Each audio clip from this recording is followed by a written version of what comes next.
கிறிஸ்துவுக்குள் பிரியமானவர்களே, உங்கள் அனைவருக்கும் இயேசுவின் நாமத்தில் என் அன்பின் வாழ்த்துக்கள்.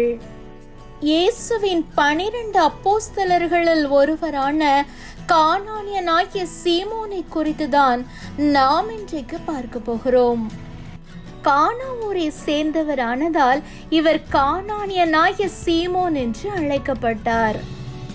இயேசு தண்ணீரை திராட்சரசமாய் மாற்றின தனது முதலாவது அற்புதத்தை இந்த கானா ஊரில் தான் செய்தார்.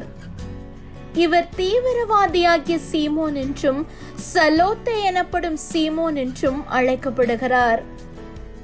இயேசுவின் சீஷர்களில் அதிகம் அறியப்படாத சீஷர்களில் இவரும் ஒருவர். சீமோன் பேதுரு மிகவும் அதிக பிரபலமடைந்தவராக இருக்க இந்த சீமோனுடைய பெயர் வேதாகமத்தில் அதிகம் காணப்படவில்லை. ஆனாலும் இவருடைய சுவிசேஷ பணி நம்மை பிரமிக்க வைக்கத்தக்கதாக இருக்கிறது. பெந்தெகோஸ்தே நாளில் பரிசுத்த ஆவியை பெற்றுக்கொண்ட சீமோன் மற்ற சீஷர்களைப் போலவே துணிகரமாய் இயேசுவே இரட்சகர் என்று பறைசாற்ற தொடங்கினார். இயேசுவை பற்றி அறிவிக்க சீமோன் வட ஆப்பிரிக்க பகுதிகளுக்கும் சென்றார். எகிப்து, சைரீன், மாரிட்டோனியா, லிபியா போன்ற இடங்களுக்கு சென்று இயேசுவை குறித்து அறிவித்தார். செலோத்துக்கள் என்னும் தீவிரவாதிகளின் குழுவில் இவர் இருந்ததாக மரபு வழி செய்திகள் தெரிவிக்கின்றன. மிகுந்த நெஞ்சுரமும் துடிப்பும் மிக்கவர்கள் இந்த செலோத்துக்கள். அந்த நெஞ்சுரமும் துடிப்பும் சீமோனுடைய சுவிசேஷம் அறிவிக்கிற பணியிலும் வெளிப்பட்டது.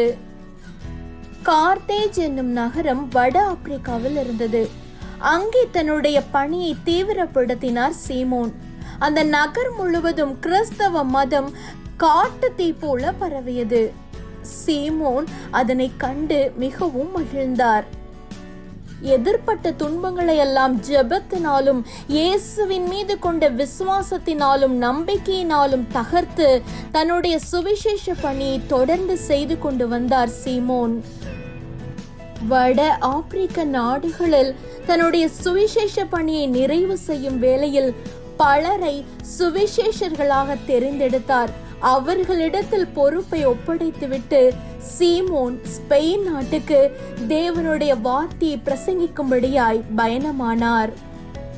சீமோன் கிபி 50 பிரிட்டனில் உள்ள கிளாஸ்டன்பரி என்னும் இடத்தில் தேவனை குறித்து, இயேசு கிறிஸ்துவை குறித்து சுவிசேஷத்தை அறிவிக்க தொடங்கினார். அப்பொழுது அந்த நாடு ரோமர்களின் ஆளுகைக்குள் இருந்தது. 8 ஆண்டுகளுக்கு முன்புதான் ரோமர்கள் லண்டனியம் என்னும் கோட்டையை கட்டி அங்கு தங்கினார்கள். அந்த லண்டனியம் தான் இன்று லண்டன் என்று அழைக்கப்படுகிறது. லத்தீன் மொழி பேசிய பூர்வீகவாசிகளிடமும் ரோமர்களிடமும் இயேசு கிறிஸ்துவை பற்றிய சுவிசேஷத்தை பிரசங்கித்தார். ரோமர்கள் பலர் சீமோனை எதிர்த்தார்கள். ஆனாலும் அப்போஸ்தலர்களுக்கே உரிய மனத்திடமும் துணிச்சலும் சீமோனிடம் இருந்ததால் அவர் கலங்கவில்லை. இயேசுவிற்காக சுவிசேஷத்திற்காக துன்பம் அனுபவிப்பதை பெரும் பாக்கியமாக எண்ணினார் சீமோன். கிபி 50 கிபி 62 இடைப்பட்ட காலத்தில் பிரிட்டனில் வந்திருந்த ரோமர்களுக்கும் போவாதீசியர்களுக்கும் கடும் சண்டை வந்தது. அதில் ரோமர்கள் விரட்டடிக்கப்பட்டார்கள். அந்த காலகட்டத்தில் சீமோனும் பிரிட்டனை விட்டு வெளியேறி பாலஸ்தீனத்துக்கே திரும்பி வந்தார். பாலஸ்தீனத்திலிருந்து மெசபடோமியா பகுதிக்கு சென்று சுவிசேஷ பணியை ஆற்றினார் சீமோன். அங்கு சில காலம் பணியாற்றிய சீமோன் யூதா ததேயுவை அங்கு சந்தித்தார். யூதா ததேயுவும் அந்த பகுதியில் பணி செய்து வந்தார்.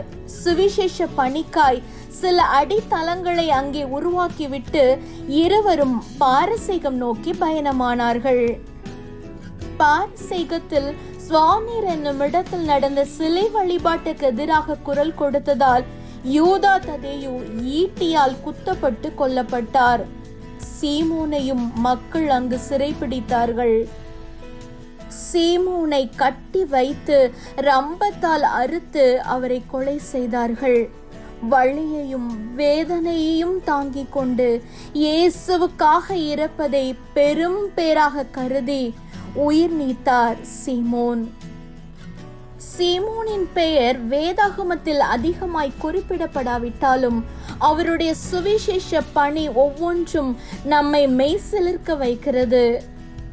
இவர்கள் சுவிசேஷத்திற்காக தங்கள் இரத்தத்தை விலையாக கொடுத்திருக்கிறார்கள். என் பிரியமானவர்களே, நாம் சுவிசேஷத்திற்காக என்ன செய்து கொண்டிருக்கிறோம்? இந்த சீமோனின் சாட்சியுள்ள வாழ்வு உங்களுக்குள் சுவிசேஷம் அறிவிக்க வேண்டும் என்ற தாகத்தை கொண்டு வந்திருக்கும் என்று விசுவாசிக்கிறேன். இன்றே சுவிசேஷ பணிக்காக உங்களை ஒப்புக்கொடுங்கள். கர்த்தர் உங்களை வழிநடத்துவாராக. ஆமென்.